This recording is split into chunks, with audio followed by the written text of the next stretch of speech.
Olá pessoal, meu nome é Cleber Fernandes e hoje eu vou apresentar para vocês 7 coisas que afastam uma pessoa de Deus.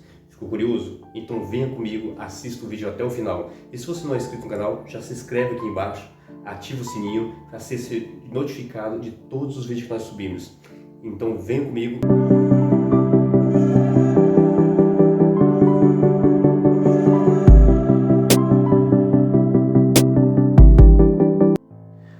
Você conhece o único que pode impedi-lo de se aproximar de Deus e conquistar tudo o que Ele quer para a sua vida? Você. Não é aquela pessoa que insiste em ser um espinho no seu pé, não é que o patrão não te dê uma chance e não é o diabo. Quando realmente desejamos nos aproximar de Deus, ninguém pode nos afastar dele. Ainda assim, podemos ter algumas atitudes erradas que nos afastam de Deus e de sua vontade para nós. Para se aproximar de Deus, evite as seguintes ações. Primeiro, a preguiça. Deus é um Deus de ação e por isso Ele se alegra quando vê que damos passos de fé e estamos prontos para agir. A palavra fala claramente que a preguiça é o mal que Ele pode causar nas nossas vidas. Em Provérbios 6, do 9 ao 11, traz a seguinte mensagem para nós. Até quando você vai ficar deitado, ó preguiçoso? Quando se levantará de seu sono, tirando uma soneca, cochilando um pouco, cruzando um pouco os braços a descansar? A sua pobreza o surpreenderá como um assaltante, e a sua necessidade sobrevirá como um homem armado sobre você. A preguiça não prejudica apenas nosso desenvolvimento pessoal e financeiro, mas pode ser fatal para a nossa vida espiritual. Por exemplo, a preguiça pode nos impedir de orar, de ler a Bíblia, de evangelizar e fazer a vontade de Deus.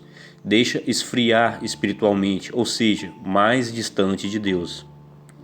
Faça um esforço, estabeleça um plano de vida, estabeleça metas, separe um tempo para orar, para ler a palavra.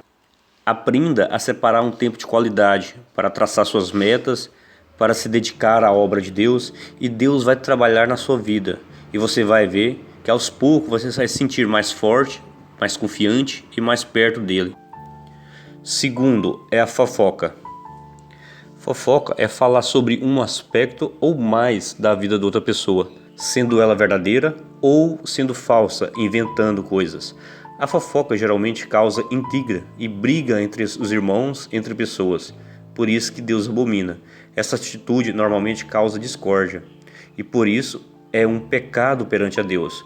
Por esse motivo, a Bíblia nos adverte a não fofocar, a não falar. É a famosa língua farpada.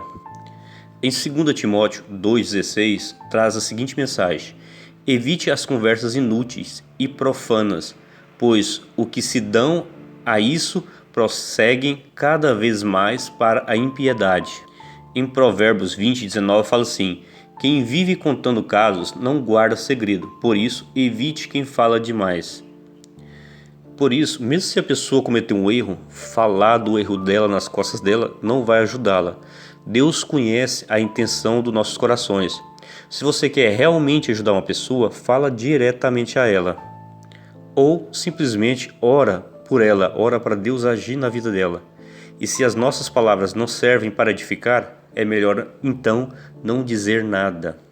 Em Efésios 4:29 diz assim: nenhuma palavra torpe saia da tua boca de vocês, mas apenas o que for útil para edificar os outros, conforme a necessidade, para que conceda graças aos que ouvem.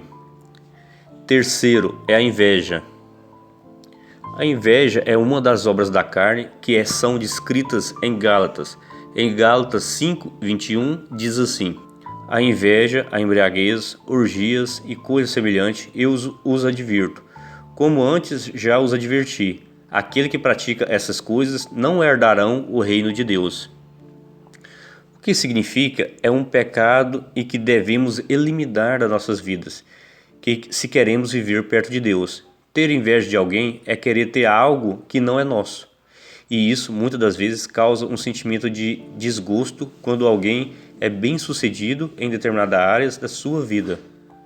Um dos segredos da felicidade e o melhor para combater a inveja é o contentamento. em Filipenses 4:12, traz a seguinte mensagem: sei o que é passar necessidade e sei o que é ter fartura. Aprendi o segredo de viver contente em toda e qualquer situação, seja bem alimentado, seja com fome, tendo muito ou passando necessidade. Então, não importa a situação que estamos vivendo, temos que dar graças em Deus e confiar que a vontade dele é perfeita e agradável e ter fé que a nossa vitória vai chegar. Quarto é o egoísmo. Alguém já te disse? O mundo não gira à sua volta. Sim, a resposta é sim. Provavelmente você estava tendo um comportamento egoísta. Faz com que pensamos apenas em nós próprios. Não nos preocupamos com aqueles que estão à nossa volta. O oposto do egoísmo é o altruísmo, e Jesus é o maior exemplo de altruísta que já podemos ter. Ele não pensou nele próprio, mas pensou em cada um de nós, tendo ido até a cruz, onde morreu pelos nossos pecados, reconciliando com Deus todos que acreditavam no seu sacrifício. A palavra de Deus nos confronta a amar as outras pessoas como a nós mesmos. Em Mateus 22:39 traz a seguinte mensagem: e o segundo é semelhante a ele, ame o seu próximo como a si mesmo. Mas que para isso aconteça, temos que amar a Deus em primeiro lugar e deixar Ele agir em nossas vidas, eliminando todo o vestígio de egoísmo que há em nós. O quinto é a ganância. A palavra de Deus não fala que o dinheiro é a raiz de todo mal, mas sim o amor ao dinheiro é a raiz de todos os males. Em 1 Timóteo 6,10 traz a seguinte mensagem: pois o amor ao dinheiro é a raiz de todos os males. Algumas pessoas, por cobiçarem o dinheiro, desviaram-se da fé e se atormentaram com muitos sofrimentos. Muitas pessoas interpretam essa mensagem de forma errada e acham que o dinheiro é ruim, que o dinheiro é o mal. Mas na verdade não é o dinheiro, é a forma que usamos o dinheiro. O dinheiro na verdade é neutro. Ele pode ser usado tanto para coisas boas como para as coisas ruins. Na Bíblia nós temos vários exemplos de homens que tinham muito dinheiro e o seu coração era conforme a vontade de Deus. Assim como Abraão, como Jó, como Davi, como Salomão. O problema é quando nós amamos o dinheiro em primeiro lugar e não a Deus. O sexto é a ira descontrolada. Um momento de ira descontrolada pode ser o suficiente para destruir a sua vida e a vida de outras pessoas. A ira em si não é um pecado, porque a Bíblia diz que é possível irarmos sem pecar. Em Efésios 4:26 fala assim: quando vocês ficarem irados, não pequem. Apaziguem a sua ira antes que o sol se ponha. Há momentos na nossa vida que é normal a gente ficar irado. Até Jesus se irou quando viu os mercadores fazendo de negócio a casa de seu pai. O problema é quando essa ira é descontrolada e acaba prejudicando a nós mesmos e a outras pessoas. Pois a mansidão é um aspecto do fruto do Espírito Santo. Através dela, podemos impedir que a nossa ira se transforme em pecado. A palavra de Deus manda que sejamos pacificadores e mansos com as pessoas que estão à nossa volta. Em Tito 3:2 fala o seguinte: não calunie ninguém, seja pacíficos, amáveis e mostre sempre a verdadeira mansidão para com todos os homens. Sétimo, imoralidade sexual. O nosso corpo é o templo do Espírito Santo e quando praticamos algum tipo de imoralidade sexual, estamos pecando contra o nosso próprio corpo profundamente e estamos também pecando contra a moradia do Espírito Santo.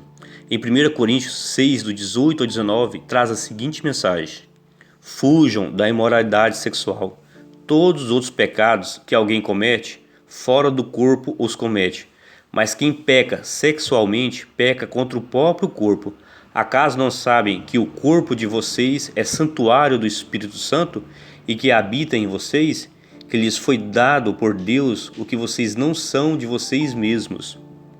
A imoralidade sexual consiste no pecado sexual. O sexo não é coisa ruim, coisa má. É criado por Deus para ser praticado entre duas pessoas. Qualquer atividade sexual praticada fora do casamento é imoralidade sexual, ou seja, pecado.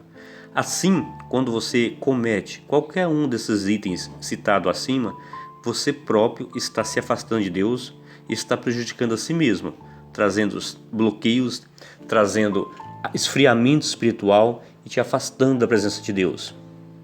Assim, busque se aproximar de Deus, evitando esses itens falados acima, buscando a força de Jesus, buscando o poder dele, para que te dê força, para que você se supere a cada dia. E se você não é inscrito no canal, já se inscreve, ativa o sininho abaixo, para que você possa ser notificado dos novos vídeos que vamos estar subindo. Deixa seu like, porque assim você nos ajuda a estar levando essa obra para o máximo de pessoas possíveis.